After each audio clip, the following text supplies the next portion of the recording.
In 2015, in the United States alone, 8 million suffered from the loss of someone in the immediate family. This consisted of 800,000 new widowers. 400,000 on the age of 25 suffered from these losses, according to the National Mental Health Association. As we can see, we are not alone in this.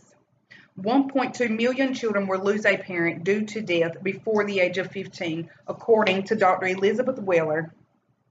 Death is inevitable, and we should know that with life comes death. And there are feelings that are natural under these circumstances. Dealing with the loss of a loved one is never easy. Healing time could take months or even years. This varies as everyone deals with death differently. There is a process that for most who have lost a close family member or friend may experience. This process is called the grieving process.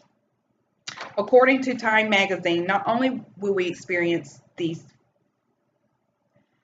after the loss of a loved one, but after a natural disaster or the 9/11 attacks on the World Trade Center, for instance. These situations can have an effect on us, even if we are not directly affected by these devastations.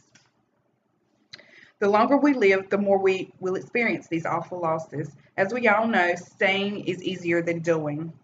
By just saying you're trying to move on and doing the steps to proceed in that direction is another entirely. There are steps to get us through this unfortunate time, whether you deal with the grieving process on your own or need a little help. There are professionals that are here to push you in the right direction after these terrible losses. The web also has sites to chat with others that can relate. Death is not the end. The sooner we deal with these losses, the sooner we can get back to some sort of normalcy. Although for others this process seems never ending, the APA says that struggling with this grief over a long period of time and unable to perform daily activities is called complicated grief. These individuals may need help from a psychologist or another licensed mental health professional who specializes in this area. There are 5 steps in the grieving process: denial, anger, bargaining, depression, and acceptance. Denial being the first stage. We will pace our feelings and we will be overwhelmed in a state of shock. The next stage, anger, we will have outbursts.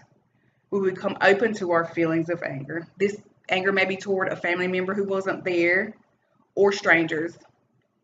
The next stage would be bargaining. This is where we feel guilt. Is there something we could have done different? Is it my fault? The next stage will be depression. This will be off the charts. Sadness and hopelessness for the future, that maybe we won't be able to be happy again. The last is acceptance. Acceptance is where we come to terms with the loss. We are unknowingly beginning the healing process. There is no limit on how long it takes to work through the grieving process. You may be at step 3 and go back to step 1. Time. It takes time. How we cope with the grief and what feelings to expect makes a huge difference as well. Here are a couple ways that maybe we can cope with these feelings. With denial, we should be open to how we feel and not try to push these feelings away or self-medicate. Not trying to push your feelings down with alcohol or drugs, and just being aware of your feelings and being able to feel. Anger is normal.